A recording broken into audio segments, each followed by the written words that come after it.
novamente, né? Só iniciar aqui a gravação. Tem sim, Letícia, tem um grupo de WhatsApp, deixa eu colocar aqui o nosso o linkzinho. Eu, desde o ano passado, tenho usado esses grupos, eles nos ajudam bastante para que a gente possa se comunicar melhor. Tá aí, ó.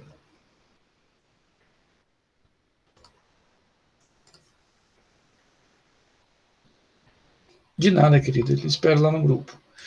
Bem, nós hoje vamos concluir o estudo do procedimento do júri. Nós começamos esse estudo na terça-feira, vimos a primeira fase do procedimento do júri, e hoje a nossa missão é conversar sobre a segunda fase. A gente vai conversar hoje sobre a segunda fase do procedimento do júri. Então, a gente vai entender hoje como é que fica estruturado aí a segunda fase.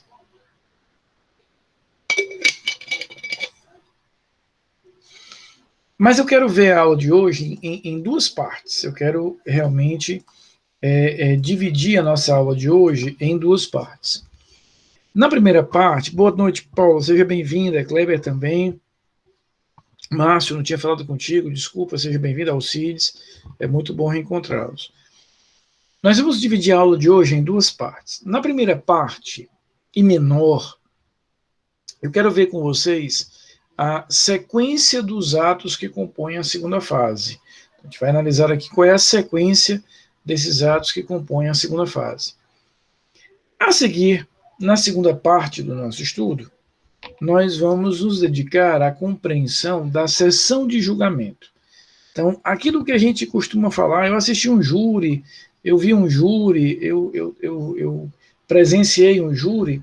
O que você assistiu ali, na verdade, foi a sessão de julgamento, ou seja, teve toda a primeira fase, o juiz decidiu pela pronúncia, o juiz pronunciou, e ato seguinte, iniciou a segunda fase, que é o que a gente vai ver hoje, que termina na sessão de julgamento. Então, na verdade, a sessão de julgamento, o momento em que os jurados de fato aparecem, os jurados têm aí um protagonismo, chega apenas nesse momento final. Então, durante toda a primeira fase e durante grande parte da segunda fase, o juiz é que conduz o feito como um todo, conduz o processo como um todo. Luísa, boa noite, seja sempre muito bem-vinda. Leilinha também, Jailson, Francisco, Kleber, que eu estou lhe vendo, é sempre bom lhe encontrar. Então, vamos ver como é que é a ordem dos atos que compõem a segunda fase, Kleber, e depois a gente avança para ver como é que se dá a sessão de julgamento. Vamos ver, então, como é que é a estrutura da segunda fase. A gente vai ver que ela é muito mais simples do que a primeira. É assim, ó.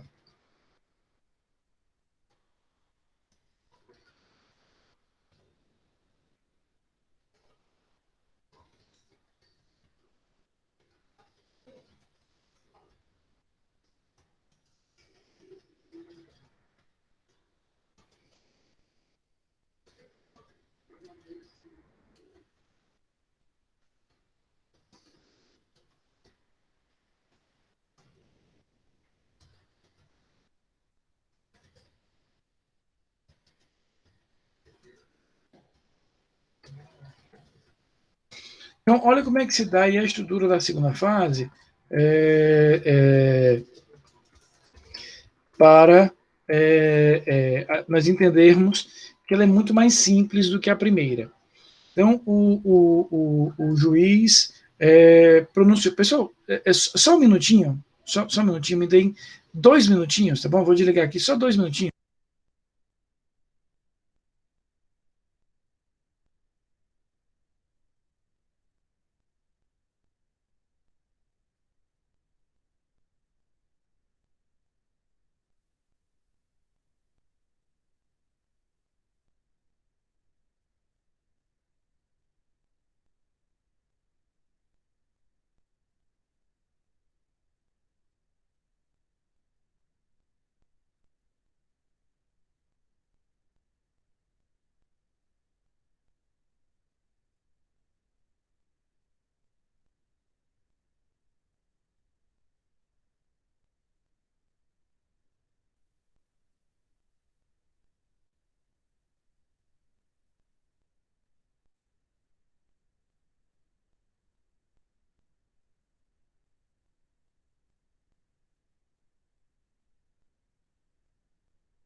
Voltamos.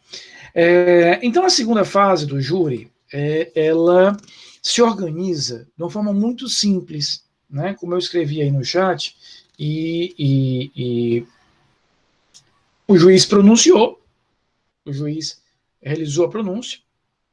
Depois disso, ele vai intimar as partes para que em 5 dias elas possam apresentar, se elas querem mais alguma prova, e principalmente o rol de testemunhas que elas entendem que é necessário ouvir lá na sessão de julgamento. Depois, esse processo vai ao juiz concluso para depois ir para a sessão de julgamento. Pode falar, Ariadne. Professor, estou meio confusa em relação às testemunhas. Não tem a resposta escrita no começo, certo? Aí lá na resposta escrita ele já tem que falar em relação às testemunhas. E lá, eu não sei onde foi que eu li, eu estou meio perdida, são 16 ou não? Vamos lá. Ariadne, essa sua pergunta me lembrou uma pergunta que um aluno uma vez me fez. Eu vou completar agora, no final desse mês de março, 20 anos de magistério. Estou completando 20 anos de professor agora no dia 31 de março, com muito orgulho. Mas tem alunos ainda, Darlene do Armário, que despertam os instintos mais primitivos e selvagens. Tainá, seja bem-vinda, que nós temos. Ariadne, teve um aluno uma vez que me perguntou o seguinte: professor, esses roles de testemunhas são diferentes? Esses roles. Ele estava querendo falar do rol de testemunhas da primeira fase e do rol de testemunhas da segunda fase e mandou um roles, né? Na verdade, a tua pergunta é excelente para a gente entender esse momento. Então, o que houve? Houve a pronúncia, o juiz intima as partes num prazo comum de 5 dias para dizer o seguinte. Eu quero que vocês escutem o juiz dizendo isso. Olha só, galera, eu pronunciei, vai rolar uma sessão de julgamento. Lá na sessão de julgamento, perante os jurados, vejam onde vejam, lá na sessão de julgamento, perante os jurados, você quer ouvir alguma testemunha? Então, entenda, é quase como, não é, mas é quase como, nesse momento de início da segunda fase, Ariadne, a gente estivesse zerando o jogo da prova e recomeçando o jogo da prova. Você foi muito feliz dizendo o seguinte, Rafael, lá atrás, na denúncia para a acusação e na resposta à acusação para a defesa, você efetivamente tem a oportunidade de apresentar 8 testemunhas para a acusação, 8 testemunhas para a defesa. Daí o seu raciocínio de 16 está correto, 8 para cada parte. Quando chega na segunda fase, como eu sei que você será julgado pelos jurados, que a gente já viu aqui na aula passada, que são os juízes de fato do processo, etc., o legislador, ele oportuniza efetivamente uma nova oportunidade dada para que eu tenha, dentro desse cenário, a possibilidade de apresentação de novas testemunhas. Esse grupo de testemunhas que está sendo indicado agora será ouvida lá no final, lá na sessão de julgamento. Mateus, sem problema, querido, não importa que você chegou. Lá na sessão de julgamento, na frente dos jurados. E eles não guardam nenhum vínculo com aquele rol de testemunhas, por isso que na linguagem lá do meu aluno, roles diferentes, ele não guarda nenhum vínculo com aquele rol inicial. Ou seja, aqui a acusação pode apresentar, veja só, Ariadne, uma testemunha que a defesa indicou na primeira fase. Então, são grupos completamente desconectados de testemunhas, com um objetivo diferente. Aquele grupo de testemunhas que foi apresentado na denúncia pela acusação e na resposta à acusação pela defesa são para serem ouvidos durante a audiência de instrução e vão subsidiar aquela decisão do juiz no final da primeira fase. Esse grupo de testemunhas indicado aqui é efetivamente para a apresentação na frente dos jurados, na frente, efetivamente, do conselho de sentença. Tá? Então, a gente vai ter, dentro dessa lógica, a possibilidade de você ter uma renovação dessa chance de produção de prova oral. Veja, Ariadne, a tua pergunta é muito legal para a gente explorar aqui algumas características, algumas questões. Fairuza, primeira coisa, eu não vou, para a gente usar uma linguagem muito técnica, eu sou muito rigoroso com a linguagem técnica, preste atenção, eu não vou rebolar no mato toda a prova que eu produzi na primeira fase. Não rebola no mato, não, deixa ali. O negócio funciona. Agora, eu estou te dando a oportunidade de complementar efetivamente. A Ariadne agora coloca: entendi, professor, muito obrigado, mas agora vai ouvir a explicação todinha. Agora eu tenho 3 horas aqui falando só sobre pergunta. Não adianta dizer, entende, obrigado. Não é assim não. Pagou o pacote, é completo, é a explicação todinha. Né? Eu brinco muito isso aqui em casa. Às vezes perguntam uma coisa, eu vou explicar, minha esposa, meu enteado, não, a gente já entendeu. Não.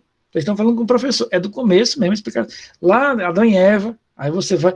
Né, Darlene? Se fosse simples, não me pergunte, meu filho. Você quer lá do começo, né? Efetivamente. Solon, boa noite, querida, seja bem-vinda. Então, veja, Ariadne, aqui eu estou dando mais oportunidade, eu não vou. Leiciane, seja bem-vinda. Eu não vou desconsiderar aquela prova anterior. Toda aquela prova produzida na primeira fase permanece no processo, vai poder apresentar efetivamente a sua tese de defesa perante os jurados, mas eu tenho a chance de produzir mais prova testemunhal. A escolha aqui, ela tem que ser uma escolha excelente, vou incorporar, Darlene, essa resposta é excelente, realmente, né? Se não quer me perguntar, vou ler o manual e resolvo o seu problema. Veja só,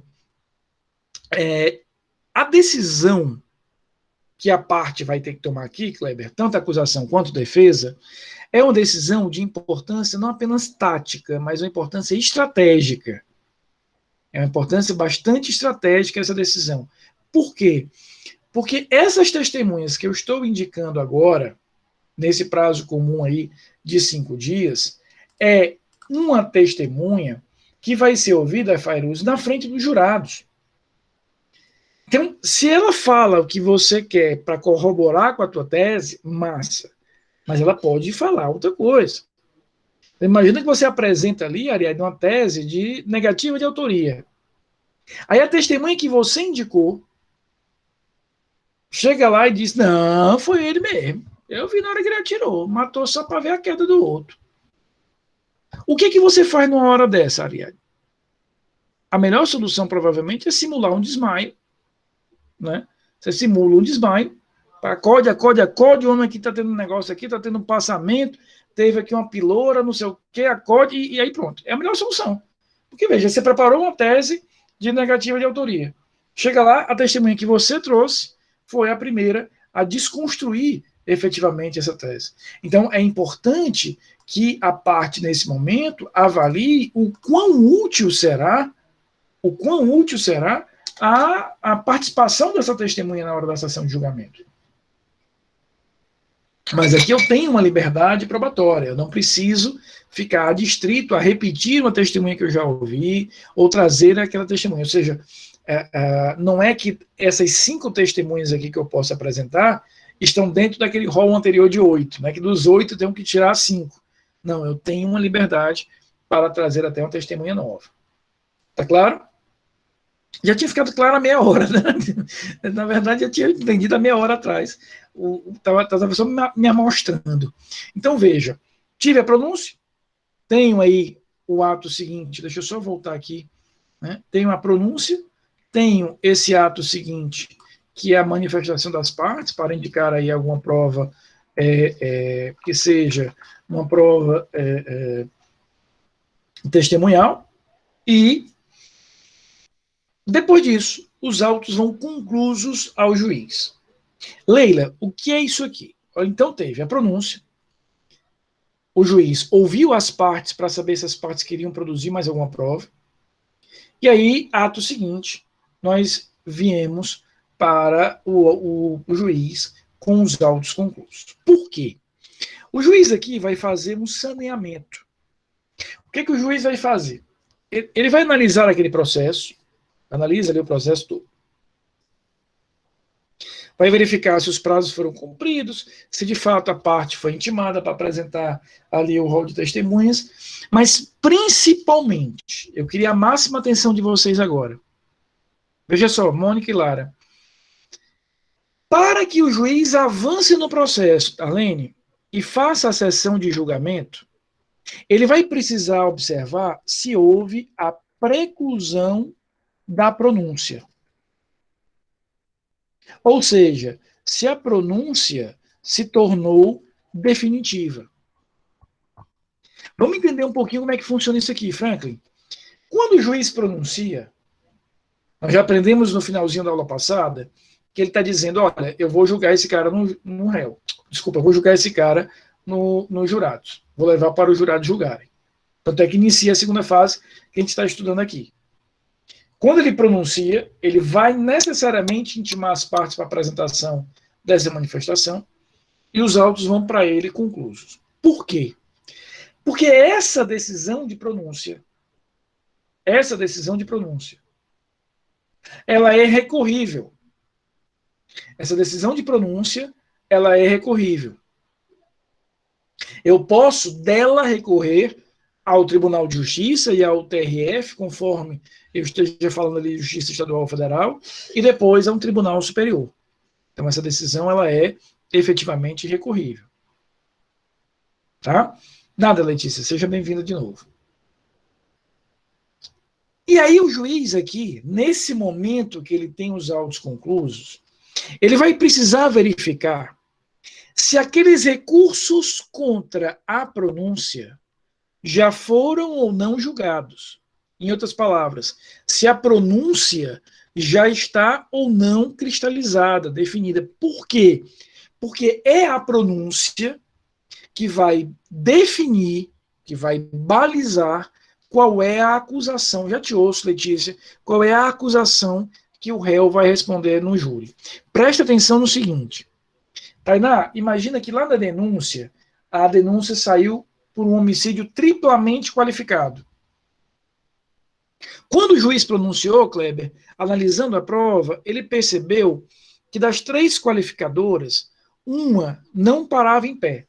Uma não tinha nenhuma ressonância com a prova. Ele, na pronúncia, retirou aquela qualificadora. Então, a denúncia tinha sido por 3. Como é que saiu a pronúncia? Por 2.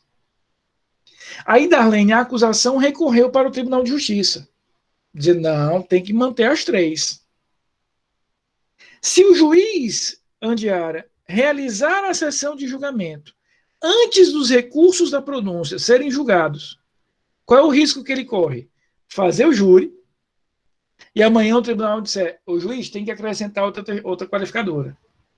Então é por isso que o juiz só avança para a sessão de julgamento, Fairuze, se e somente se a pronúncia precluir, ou seja, não tem mais recurso, ela está definitiva. Por quê? Porque é a pronúncia, insisto, que delimita, que define qual é de fato a acusação que você responderá perante os jurados. Então, se eu vou responder por homicídio qualificado, homicídio simples, por quantas qualificadoras são, quem define isso é a pronúncia. Daí porque eu só posso avançar para a sessão de julgamento quando essa pronúncia estiver efetivamente, repito, cristalizada, definida, estabilizada. Ou seja, todos os recursos que as partes movimentaram contra a pronúncia já foram julgados e já foram decididos. Pode perguntar, Letícia? Já esclareceu, professor. Obrigada. Mas o que era, Letícia? Que eu fico curioso. Não, era só uma duvidazinha, mas já tá tudo ok. Eu fico com o peso da consciência de não ter lhe ouvido na hora, eu juro. Não, né? Era sobre a prova, mas eu já consegui esclarecer. Era outra coisa. Tá bom. Obrigada. Então, veja. Nada, querida, pergunte sempre. Desculpe não ter lhe ouvido naquela hora. Então, veja, o juiz aqui, quando eu falo aqui de autos conclusos para saneamento, a grande função aqui dele, Solon, é verificar se pode ou não pode marcar a sessão de julgamento. Tem pendência da pronúncia, a pronúncia não foi definitivamente julgada, então ele espera, dá um stand-by ali, Fairuz, guarda, né, aquele processo, enquanto há o julgamento daquela pronúncia. É por isso, por exemplo, eu agora não estou mais na jurisdição criminal, estou na jurisdição civil privada lá no tribunal já há quase 3 anos. Mas eu passei 6 anos no tribunal na jurisdição penal, na jurisdição criminal.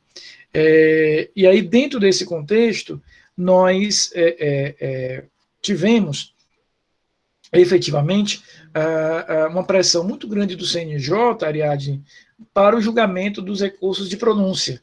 Porque, veja, cada recurso de pronúncia pendente de julgamento no tribunal significa dizer, Laiciane, que eu tenho um processo aqui parado sem poder fazer essa ação de julgamento. Então, o CNJ faz um controle muito grande desses processos, desses recursos, porque enquanto eu não exaurir as instâncias recursais, eu não posso fazer a sessão de julgamento. Mas, na hora que eu percebo, Rômulo, que a pronúncia se cristalizou, que a pronúncia se definiu, aí sim, o que é que eu posso? Avançar, agendando o dia da realização da sessão de julgamento. Eu pergunto a vocês, e me sejam muito sinceros, até aqui está ok? Porque agora a gente vai começar a segunda parte da nossa aula, onde nós vamos estudar especificamente a sessão de julgamento. Como é que essa sessão de julgamento funciona? Está tudo tranquilo, né? Cristiane, bom lhe ver também, querida. Veja, vamos entender agora como é esse grande finale do procedimento do júri. Eu já falei isso algumas vezes, mas aquilo que a gente diz, eu assisti um júri simulado, eu vou ver o júri do fulano, você vai ver, na verdade, o quê? A sessão de julgamento. Como é que ela funciona? Então, a partir de agora, vamos aqui entender como é que funciona esse momento final. Tá? Primeira coisa, é aqui, e somente aqui, que aparecem os jurados. Os júridos não os jurados. Então, os jurados, eles vão aparecer somente aqui. Então, como é que ocorre, como é que se dá a escolha desses jurados? Lara, preste atenção. Como se a Lara não estivesse prestando atenção, né? Desculpa, Lara, ou seja, é só para enfatizar isso aqui mesmo. Se não quiser prestar atenção, Lara também não precisa prestar atenção. Não fique com raiva, não, querida, pelo amor de Deus. A pobre da Lara já tomou um susto, né? Veja só. Naqueles juízos, naquelas unidades judiciais, em que eu faço os julgamentos do júri, de um ano para outro, Ariadne, eu vou escolher os jurados. Como é que funciona isso? Quando eu escolho esses jurados, eles não ficarão, Kleber, vinculados a um processo. Eu não faço uma escolha casuística. Vou escolher os jurados para o processo X. Não. Aqueles jurados, eles serão escolhidos para, durante todo o ano seguinte, ficarem, Rômulo, à disposição daquela unidade judicial. Então, a quarta vara do júri vai escolher de um ano para o outro os jurados que irão estar à disposição dela. Então, como é que funciona isso? Ela vai abrir uma lista geral, seguindo aqui as orientações do artigo 425. E essa lista geral vai ser composta por qualquer pessoa que queira concorrer a ser jurado. E quais são os requisitos básicos? Primeiro, ele tem que ter mais de 18 anos. E segundo, Rômulo, ele tem que ter uma espécie de idoneidade moral, que na prática, se materializa pelo fato de eu não ter condenações criminais. Então, não teve condenação criminal, teve mais de 18 anos, né, você pode efetivamente ser jurado. Né? Eu não sei como é que o Solon, com essa cara dele de 16, conseguiu ser jurado. Mas, enfim, foi. Né? Então, a gente tem, efetivamente, essa dualidade. Forma essa lista geral, com esses critérios aí do 425.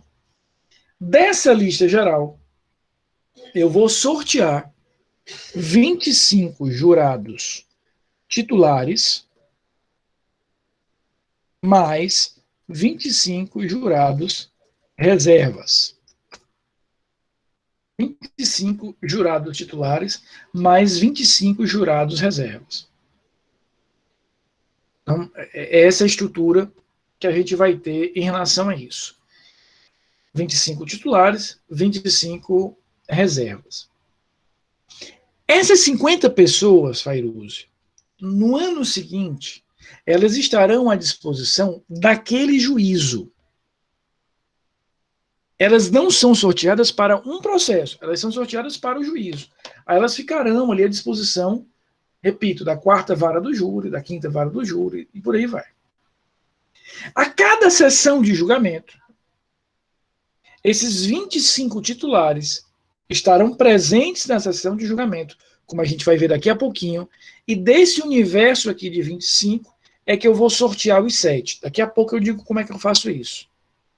Márcio, eu te ouço já, deixa eu só fechar essa ideia. E aí, para que servem esses 25 titulares e os 25 reservas?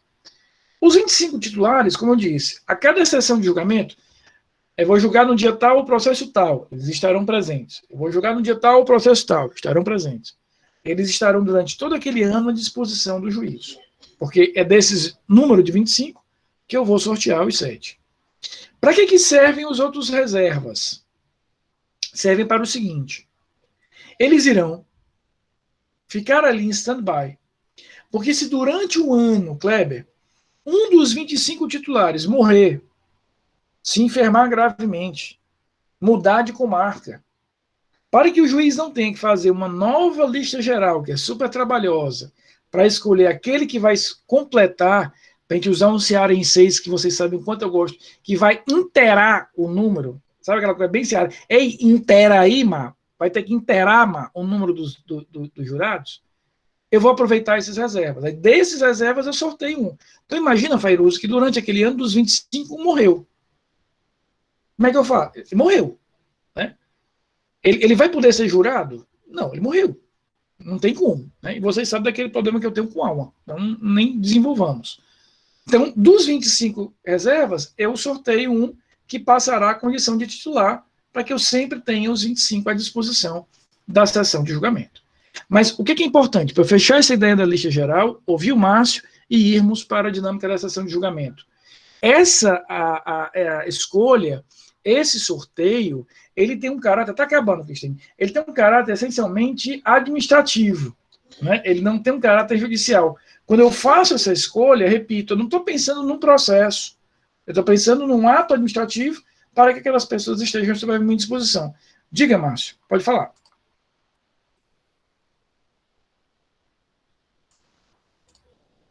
Márcio? Ele mandou no chat, professor. Ah, desculpa, eu nem li. Pronto, vamos ver agora essa dúvida do Márcio. Que a gente vai ver agora exatamente. Eu sei, Cristiane, eu estou brincando contigo, eu sei o quanto é duro. Aula à noite é complexo. O que a gente vai ter aqui? Eu quero agora, de forma muito didática, o que nós já sabemos. A gente sabe como é que se estrutura a primeira fase, a gente sabe como é que se estrutura a segunda fase, a gente sabe que nós estamos agora no último ato, Cristiane, que é o julgamento. A gente sabe como é que a gente vai escolher aqueles jurados que estarão à disposição do juízo. Vamos agora entender qual é a dinâmica, a sequência dos atos na sessão de julgamento. Eu vou apresentar de uma forma muito didática, eu vou pedir depois que vocês leiam o Código de Processo Penal. Ele vai trazer isso todo detalhado nos artigos. Mas eu prefiro fazer aqui efetivamente uma escolha de uma indicação didática em relação a isso. Como é que vai funcionar essa história? Como é que essa história funciona? Primeiro, eu tenho a chamada dos jurados. Então, a primeira coisa, veja só, nós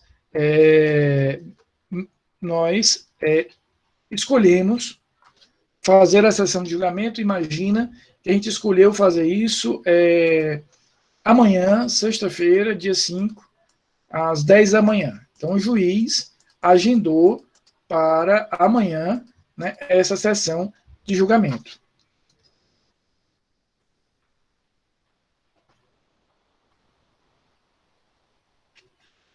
Tá? ele de alguma maneira, escolheu, reservou, né, ali para aquele ato, aquela data.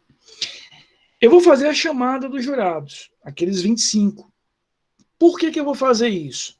Porque esses 25, eles irão efetivamente ter que, pelo menos 15, estarem presentes para que eu possa fazer a sessão de julgamento.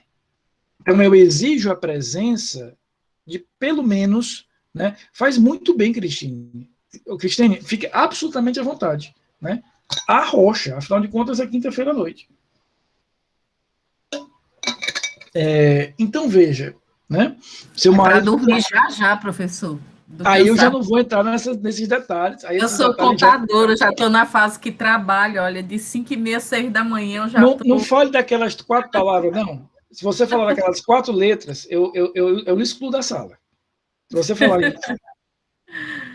você falar naquele negócio que a gente tem que fazer agora, eu lhe excluo da sala. Então, eu prefiro falar de alma do que falar... Eu já comecei. Não, o inominável.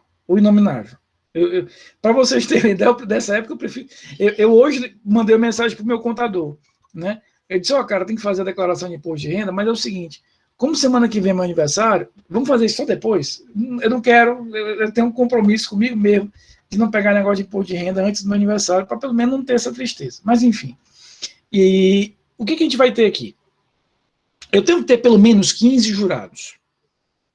Então, eu faço primeiro a chamada. Então, a primeira coisa, chamada dos jurados.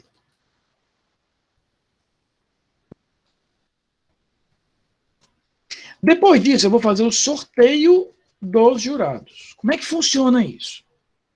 Eu vou colocar numa urna o nome dos jurados presentes ali. Tá? Eu vou colocar numa urna o nome dos jurados presentes. E aí eu vou sorteando, Rômulo. Primeiro, José da Silva.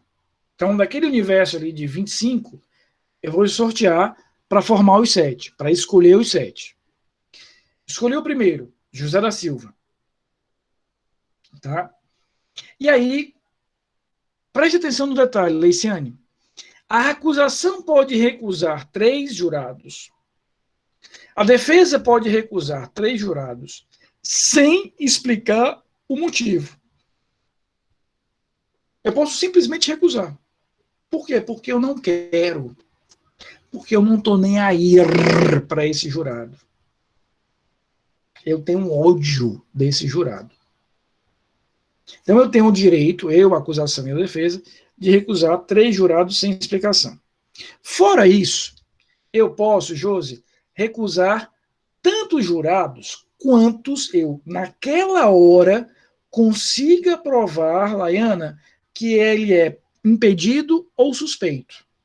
Porque para o jurado, eu aplicarei aquelas mesmas ideias que nós estudamos lá em processo penal 1, de suspeição e impedimento. Agora, claro, ele vai ter que provar isso naquela hora. Rafael, e como é que ele saberia? Essa lista não foi sorteada no ano anterior? Não está lá no fórum? Ou seja, eu sei quem são os 25 jurados. Então, eu tenho que ter um trabalho aqui para saber, efetivamente, quem é ou não, eventualmente, impedido ou suspeito. Diga, Solon.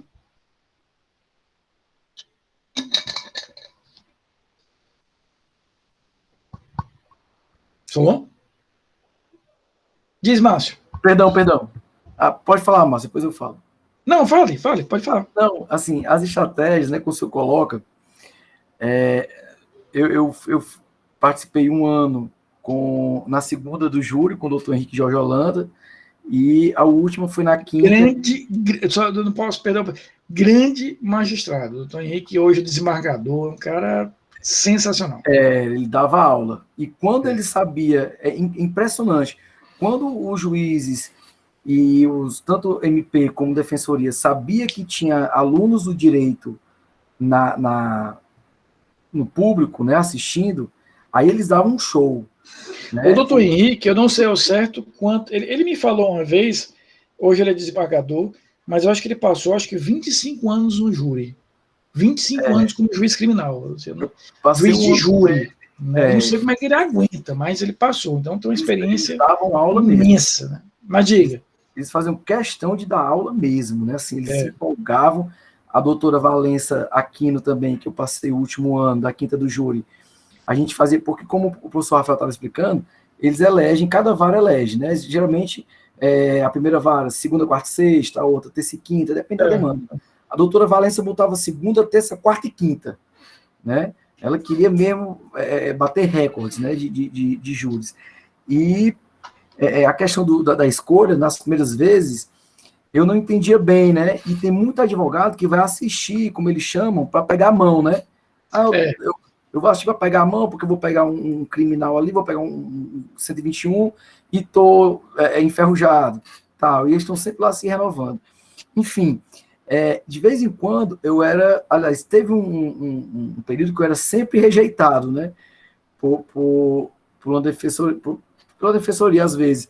Porque, como o professor Rafa falou, cada parte pode rejeitar 3 jurados que são sorteados. E aí eu vi que depois faz parte da estratégia. Por exemplo, se acontece de um feminicídio, né, ninguém vai querer homens no júri. Né? Pelo amor de Deus. Né? O Ministério Público vai querer só mulher no júri, para sensibilizar. Né? E a defesa só vai querer homem, né? Vai querer homens. São estratégias, são sutilezas, que é a prática do dia a dia mesmo. E a gente vivenciava muito isso. E eles também pesquisam quem somos nós, quando é advogado constituído, né? Eu peguei julgamentos que o advogado, ele usou questões de Enem, né? Para assim, no meio da tese, ele usou questões de Enem, de física, ele estava falando das questões de ondas, de ondas, sei lá, sinal via satélite, que interceptaram a conversa, e ele queria provar que as conversas interceptadas pelas herbes dos celulares, elas têm vazios, para provar a inocência do... A que ponto o cara chega? Falar até de física, né?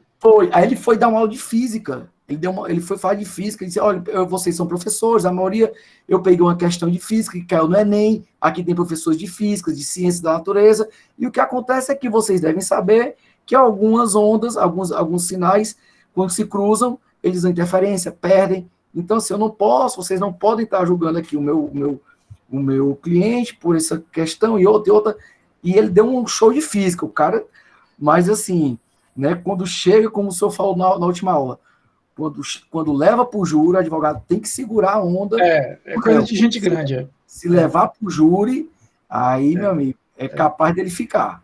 Então, é exatamente isso. Você foi muito, muito oportuno a tua intervenção, Solon, como sempre, porque é exatamente isso. Ou seja, essas hipóteses em que eu tenho a capacidade de recusar de forma imotivada, elas servem exatamente para isso. Ou seja, para que eu tenha aí a possibilidade de formar. Às vezes também é comum que eu queira, por exemplo, Rômulo, um júri mais jovem, um júri mais velho. Né? Há determinadas teses que tendem a ser melhor compreendidas por pessoas mais jovens, por exemplo, tese de violenta emoção, que é aquela tese do ímpeto, né, de que eu reajo no ímpeto, eu reajo numa emoção violenta. Pessoas, às vezes, mais jovens têm um pouco mais de predisposição. São questões que são subjetivas, não existe uma comprovação, mas fazem diferença. Mas só para fechar a ideia, cada um vai ter a possibilidade de recusar até 3 sem justificar, e quantos quando tiver ali a prova de impedimento ou suspeição. Diga, Márcio. Márcio, perdão, professor, só uma questão que estava aqui, que eu esqueci também, que às vezes acontece, e eu vi algumas vezes, do júri morar no bairro do réu. Uhum. Né, como o senhor está falando aí. E assim, os colegas nossos iam lá e pediam, né, para o juiz ou para o Ministério Público para ser dispensado, ou então anunciavam mesmo. Solon Salles Lemos, sorteado. Eu levantava e dizia, olha, esse caso foi ali no Gracioli, eu moro na Rocha Lima, e eu não me sinto apto. Muitos jurados faziam isso. Eu não me sinto apto, por isso. E E aí, qual é a lógica aqui? Para que eu vou arriscar se o próprio, a imparcialidade, sem problemas, Márcio, não tem problema nenhum, querido, pergunte quando quiser. Se o próprio jurado está dizendo, eu não consigo ser imparcial, né? Letícia, pergunta, por favor.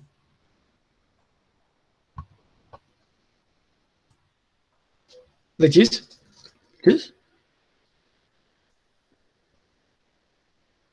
Colombo perturbou tanto que o pobre do Márcio desistiu. Letícia? Então eu tenho a chamada dos jurados. Oi, prof. Pergunta, amor. Oi.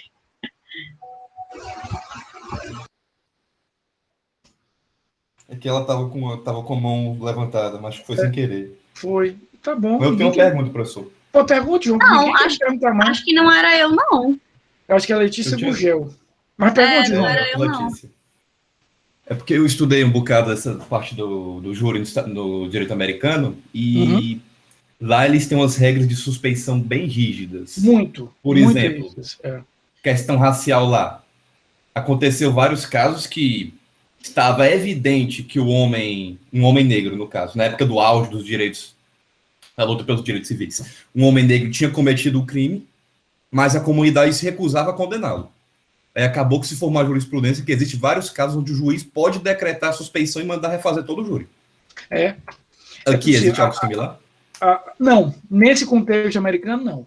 Aqui a gente vai ter que provar de forma muito pessoal aquele impedimento, aquela suspeição. Ou seja, é o que eu falei agora há pouco, eu aplico realmente ao jurado aqueles mesmos critérios de suspeição e impedimento do juiz, mas muito pessoal. Esse seu raciocínio é muito inteligente, porque a gente tem uma realidade norte-americana muito diferente, mas também formada dentro de um contexto muito diferente, que foi, isso muito vem dos anos 60 e 70, onde aquela luta pelos direitos civis tão necessária, né, feita nos Estados Unidos, acabou criando essa jurisprudência em verdadeiros leading cases. Né? Tem alguns leading cases famosos nos Estados Unidos.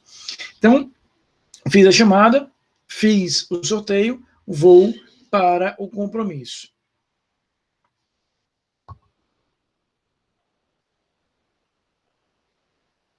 Ariadne, é o seguinte, eu tenho que ter pelo menos 15, certo? E aí, se eu tiver 18 e tal, não importa. Se eu tiver 15, eu posso começar a história. E aí, desses 15, desses 18, desses 25, conforme seja, é que eu vou sorteando um por um até encontrar os 7. Entendeu?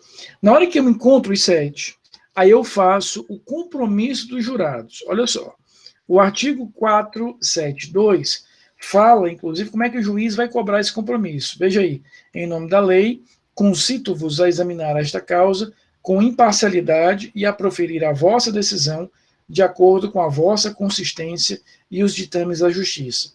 Os jurados nominalmente, chamados pelo presidente, responderão, assim eu prometo. Esse momento aqui é um momento muito importante, Solon e outros de vocês que participaram do júri sabem disso, porque nesse momento eu estou transformando 7 jurados no conselho de sentença. E isso não é apenas uma figura de linguagem, não é apenas um uso de palavras. A partir desse momento, Rômulo, eu tenho uma unidade, que é o conselho de sentença, que ele é imutável. Então, se durante a sessão de julgamento, Ariadne, um dos jurados morrer, um dos jurados passar mal e não puder voltar para o júri, um dos jurados sair correndo, doido, do fórum, nunca mais foi visto, subiu os matos, né? Aquela sessão de julgamento toda é perdida. Ou seja, os 7 que prestaram compromisso são os 7 que irão julgar efetivamente aquele processo. Não há a possibilidade de substituição de jurados. É impossível que eu tenha essa substituição. Qualquer problema importa em cancelar a sessão de julgamento e realizar uma outra. E aí, Cristine, tudo do começo. Chamada, sorteio, etc, etc, etc. Então, esse momento do compromisso é super importante, porque é exatamente esse momento formal que eu vou ter para a composição desse conselho de sentença. Depois disso, o que é que eu tenho? Então, tive a chamada, tive a escolha, tive o sorteio. Eu vou ouvir as testemunhas, Eu faço o interrogatório, lembrando que a presença do réu ela é facultativa. Eu tenho, Bruno, que intimá-lo, mas a presença dele é facultativa. Tá? Ele não precisa estar obrigatoriamente presente. E aí, depois disso, chega o momento de ouro, que são os debates orais. Aqui as partes, acusação e defesa, vão se digladiar para tentar, efetivamente, convencer ali a acusação. Né? Professor? Oi. Só uma dúvida que surgiu agora. Após o julgamento, pode-se suscitar suspeição de algum jurado? Tipo assim, terminou e olha, eu quero a anulação porque o jurado tal era vizinho, era primo, era cunhado, enfim, pode? Franklin, somente será admitido isso depois do julgamento se aquela causa de suspeição só foi descoberta depois.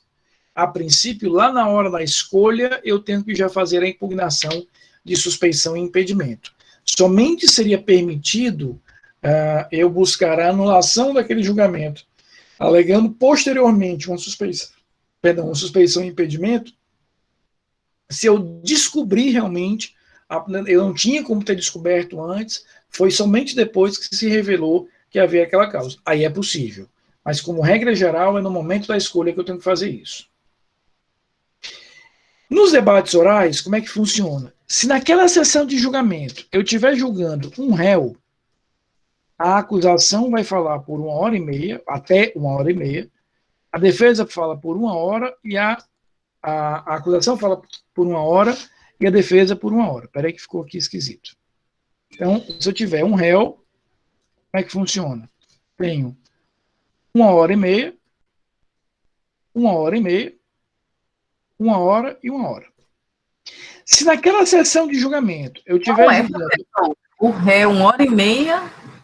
A acusação fala por 1h30, a defesa fala por 1h30, a acusação volta a falar na réplica por 1 hora e a defesa fala na tréplica por 1 hora. Então, se naquela sessão de julgamento, Cristine, eu estiver julgando apenas um dos réus do processo, 1h30 para a acusação, 1h30 para a defesa, aí se a acusação quiser, ela volta para a réplica por 1 hora e a defesa volta para a tréplica por 1 hora. Agora, se naquela mesma sessão de julgamento nós estivermos julgando mais de um réu, aí a acusação terá 2h30, a defesa 2h30, a acusação 2 horas e a defesa 2 horas. Tainá, depois de terminados os debates orais, você não se lembra nem do seu nome. Eu me lembro de um caso, não sei se eu cheguei a contar isso na terça-feira para vocês, acredito que sim, que eu deixei meu carro no fórum.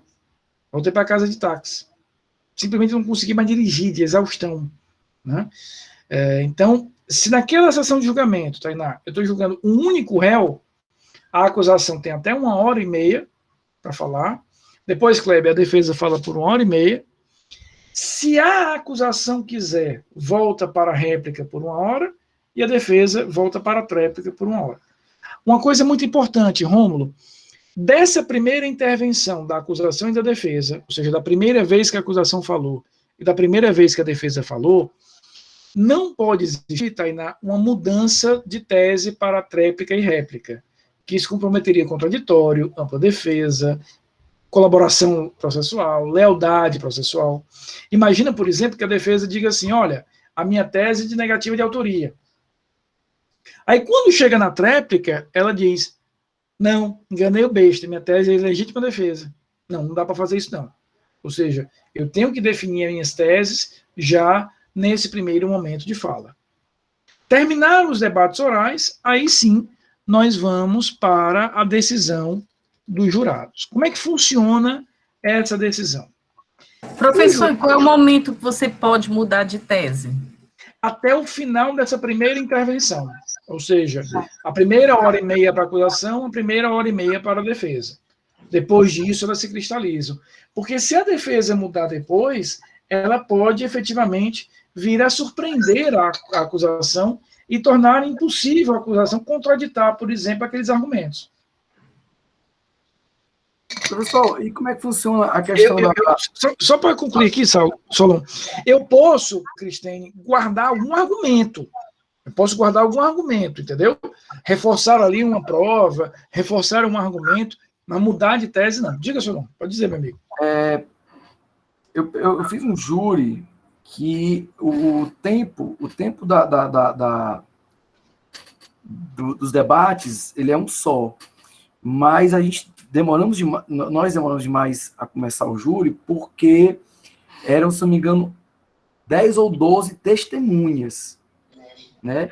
Inclusive, foi um caso muito famoso aqui, pesado, e muitos delegados, né?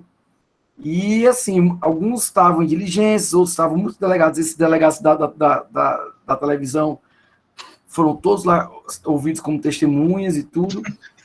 Eu gostei desses delegados da televisão. Da televisão. Eu gostei desse conceito. Os delegados da televisão aí estavam lá e demorou bastante. Nós começamos às 10 da manhã e não podíamos parar, não podíamos sair e fomos até às 5h30 do outro dia. E curioso, foi com o doutor Lucena, Raimundo Lucena, se não me engano. E o senhor falou aí, acho que foi o Franklin, perguntou, né, da casos de suspeição. E nós que estamos no júri, a gente não pode se comunicar, a gente não pode pegar no celular, os celulares são recolhidos, porque, por exemplo, se alguém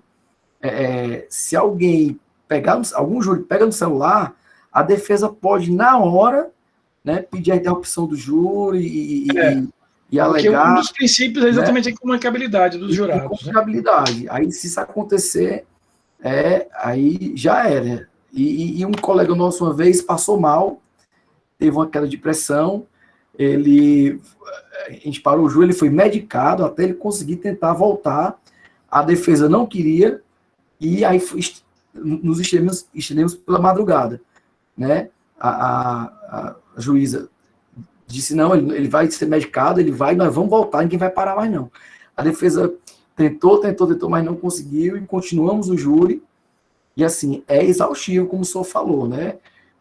A gente sai de lá, assim, é muito pesado, mas é instigante demais. É muito complexo, então, o que acontece? Depois desse momento, os jurados vão ser indagados dos quesitos formulados pelo juiz, e o código estipula mais ou menos aqui a ordem desses quesitos. Então, vejam que o artigo aí, 482, ele estipula mais ou menos esses quesitos. O primeiro quesito é sobre a materialidade, o segundo quesito é sobre a autoria, né? O terceiro quesito é sobre a absolvição. 483, né, professor? 483. 483, perdão. E aí, como é que funciona? Cada jurado, dos 7 jurados, Tainá, vai receber uma cédula escrita sim e uma cédula escrita não. E o juiz vai indagando, Kleber. A lesão causou a morte da vítima? Materialidade. As lesões foram causadas pelo réu? Terceiro quesito, Matheus. O jurado absolve o réu? Esse quesito, inclusive, o STJ diz que ele é obrigatório. Independentemente da tese da defesa ser uma tese de absolvição ou não, esse quesito é obrigatório. Então, a cada quesito, o jurado tem na mão uma cédula sim e uma cédula não. Quando o juiz formula aquela pergunta, aquele quesito, passa uma urna e ele vai votar sim.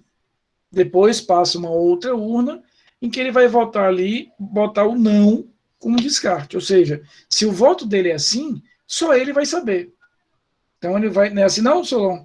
Ele vai colocar efetivamente ali a primeira urna, o voto. E a segunda urna é para o descarte, ou seja, aquela outra cédula que ele ficou na mão. Essa urna do voto vai para o juiz, e o juiz vai contabilizar esses votos. Primeiro voto, sim. Segundo voto, sim. Terceiro voto, sim. Quarto voto, sim. Então, hoje, o juiz para de contabilizar, Rômulo, quando ele encontrar o quarto voto sim ou o quarto voto não.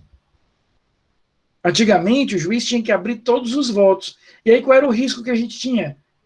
Imagina, Matheus, 7 sims ou 7 nãos. Não tinha mais sigilo. Eu sabia que todos tinham votado naquela determinada forma. Então, hoje, como que vale realmente a maioria, a cada voto, a cada quesito, o juiz vai contabilizando isso.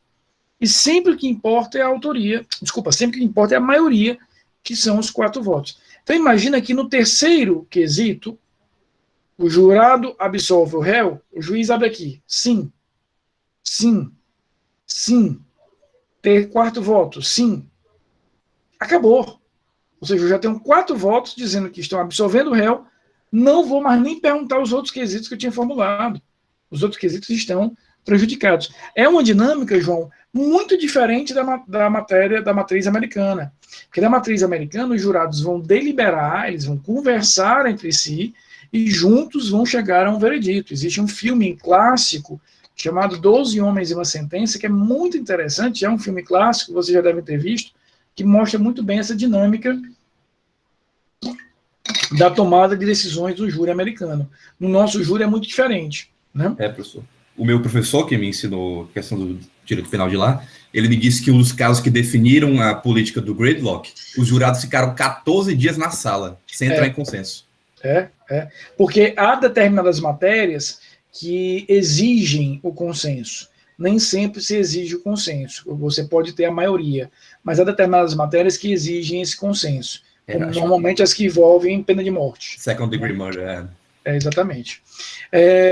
Então, veja, os jurados, Tainá, vão enfrentar cada uma dessas perguntas, cada um desses quesitos, responderão através dessa fórmula de cédulas, e aí, consequentemente, ali eu vou extrair o veredito.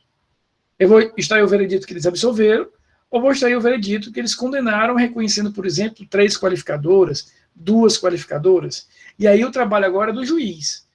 Os jurados decidem o processo, os jurados sinalizam se reconhece ou não as qualificadoras, para que efetivamente nós tenhamos ali, dentro dessa perspectiva, uma estrutura de decisão tomada pelos jurados, que caberá ao juiz apenas e tão somente formalizar a sentença a partir de agora. Tá claro tudo isso? Dúvidas sobre esse monte de coisa que eu falei essa semana sobre júri? Diga, Faiuz. Professor, uma dúvida com relação aos jurados. Eles têm algum privilégio com relação à segurança, né? Porque o nosso país é tão desprovido. Não, eventualmente, na hora do júri ali, você obviamente tem uma guarda ali para fazer alguma segurança, mas de forma um pouco mais perene, um pouco mais decisiva, não. O Solon não precisa disso, que o Solon tem 2,40 m, né, esse porte atlético dele, ele não vai precisar. Mas ali você tem, às vezes, na estrutura ali do júri, normalmente, mas em condições normais de temperatura e pressão, não, infelizmente. Diga, Frank. Frank. Pode seguir, Solon. Só complementando a Fábio aqui, Frank e professor, muitas vezes existem estratégias, alguns juízes mais sensíveis, né, nos liberam e depois leem a sentença. No entanto, isso é uma quebra de protocolo, né, porque a sentença tem que ser lida conosco lá, né, em pé e vendo. Mas, realmente, já saímos várias vezes, já saímos junto com a família do réu condenado, escutando ofensas, a gente já saiu junto do fórum. Eu, às vezes, saía, deixava o meu carro lá na Unifor, assim, não é fácil, assim, ser júri é muito complicado. E já pegamos um júri que o camarada, no final, perguntou, quem foi que votou contra? Né? A doutora ela quase aumenta a pena dele. Foi o cara louco. Ele, quem foi que votou? Eu queria saber, porque é uma injustiça, não sei o que. Aí ela disse, aí foi tenso, né? Aquele jurado lá atrás, assim. Eu vou ter a favor. Então, assim, aquele finado jurado, saudosa memória, Faiuz. A vida do jurado não é fácil, não, mas, assim, é uma aula, né? O júri é fantástico. O júri... Agora é do jeito também. Assim, eu acho que alguns já assistiram o júri, eu fiz centenas de júris aí, mas é como o professor Rafael tá colocando, viu? Assim, eu me empolgo, pessoal, desculpem, Porque parece que eu tô lá, é isso aí, né? Obviamente que a vivência... O júri, ele tem uma vibe, ele tem uma energia que é muito contagiante, é muito própria do júri. Agora, você me fez lembrar de um detalhe da história. Eu, como estava na graduação, no século passado, 1900, me esqueci, Tainá, eu era estagiário, como eu falei, eu era estagiário da sexta-feira do júri, e aí eu ia assistir muito júri, né? E aí eu me lembro que teve um júri muito empolgante, começou de tarde, eu saí, vim à Unifor para assistir minhas aulas. Quando terminou minha aula da Unifor, já tarde, no horário de CD, eu voltei para o fórum para ver o final do júri, né? Já era tipo meia-noite, 1h da manhã, Fairuza, assim, a gente empolgado, né? Eu estagiário lá da Defensoria, queria muito assistir o júri e tal. Quando terminam os debates orais, existe uma pergunta que o juiz faz, o Solon vai saber falar melhor do que eu até, que é muito protocolar, que é uma pergunta que ele pergunta o seguinte, Tainá: os jurados estão prontos para decidir? Na verdade, é para cumprir a tabela. Cara, tipo, 1h30 da manhã, os jurados estão prontos para decidir? Aí o jurado, mais da ponta, assim, disse: não, excelência, eu não estou pronto. Rapaz, os outros 6 olharam assim, como quem diz: cara, a gente está desde 8h da manhã aqui, tu está dizendo que não está pronto, macho. Já passei por isso. Aí o juiz disse: e o que o senhor precisa? Porque senão ia ter que anular o júri todo, né? Não, eu quero ler o processo. Naquela época, processo físico, né? Aí foi para uma sala, Fairuza, os outros jurados com a cara desse tamanho, leu o processo, cara, passou meia hora lendo o processo. Agora eu estou pronto. Deus sabe o que ele queria ali de tão incrível, né, para fazer isso. Né? Mas júri, tudo acontece.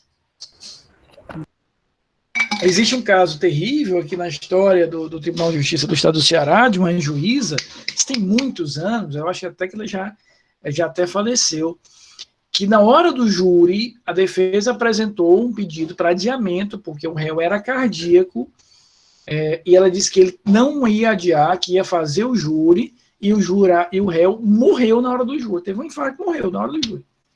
Então, assim, o juiz tem que ter muita prudência também, porque existem manobras para adiar, para não sei o quê, mas o juiz tem que ter uma sensibilidade, porque, de fato, o júri mexe com o emocional muito forte de todos os envolvidos. Né?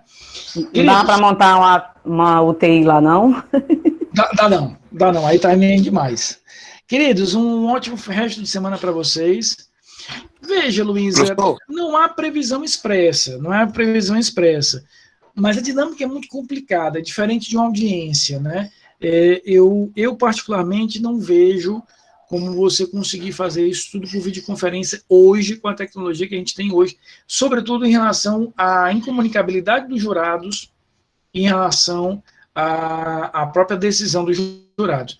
Talvez numa modalidade híbrida, né, que os jurados estivessem no fórum e apenas as partes fazendo por vídeo, poderia funcionar, mas 100% por vídeo eu não vejo como.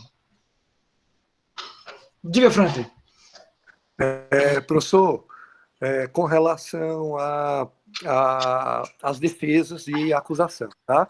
Se forem mais de 2 réus, lógico, pode acontecer de cada um ter o seu advogado. Então, essas 2h30 e, consequente, as 2 horas são divididas ou só um pode defender todos, como funciona? Pronto, é o seguinte, excelente pergunta sua, Frank, excelente mesmo. Até lhe agradeço, porque é importante a gente fixar isso. Eu estava com essa dúvida. Essas 2h30 são para todas as defesas.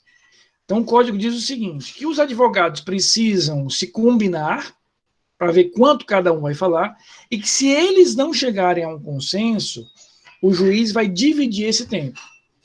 Então, por exemplo, imagina que são 2 réus, cada um representado por um advogado. O código diz que eles têm que se combinar. Um diz: não, vou fazer, rapaz, a minha tese é mais simples, eu falo por 1 hora, tu fala por 1h30. Mas se eles não chegarem a um consenso, o juiz vai dividir. Tá? Agora, Franklin, a tua pergunta me permite ainda outra questão. O código não define, isso é importantíssimo, Tainá, qual o número máximo de réus que eu posso julgar numa mesma sessão de julgamento. Não tem uma definição. Então não há nenhum impedimento que eu julgue 20 réus na mesma sessão.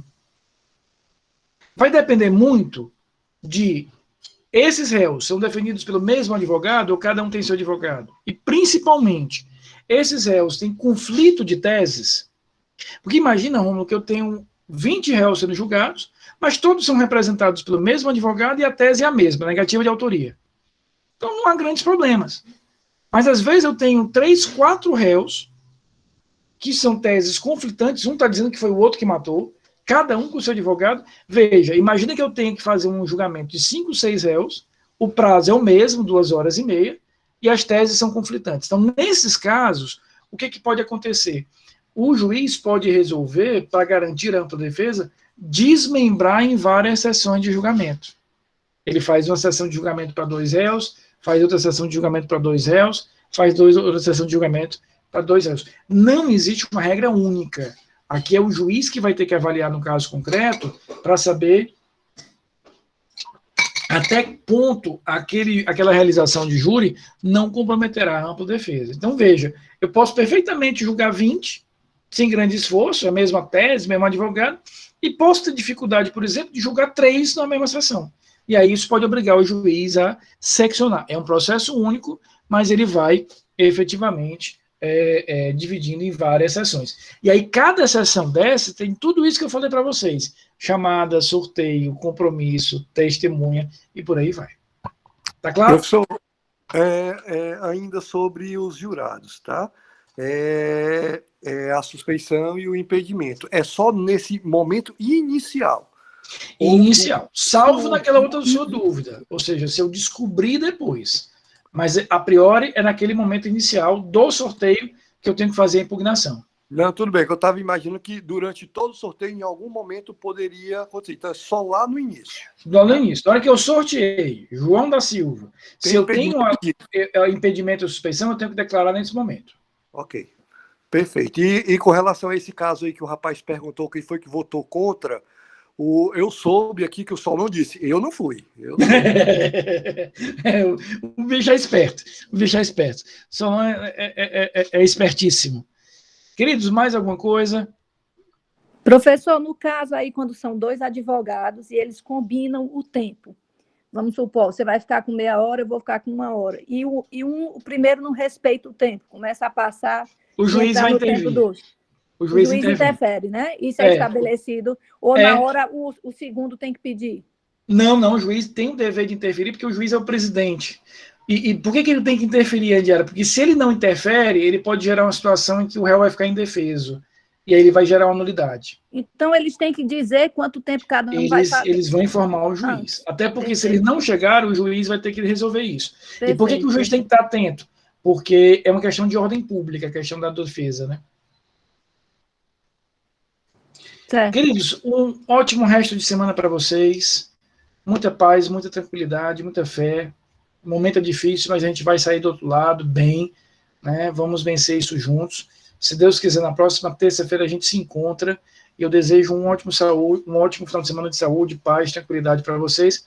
E até terça-feira, se Deus quiser. Amanhã, de qualquer maneira, de manhã, essa aula já está lá no AVA, tá bom? Professor, teve chamada no início?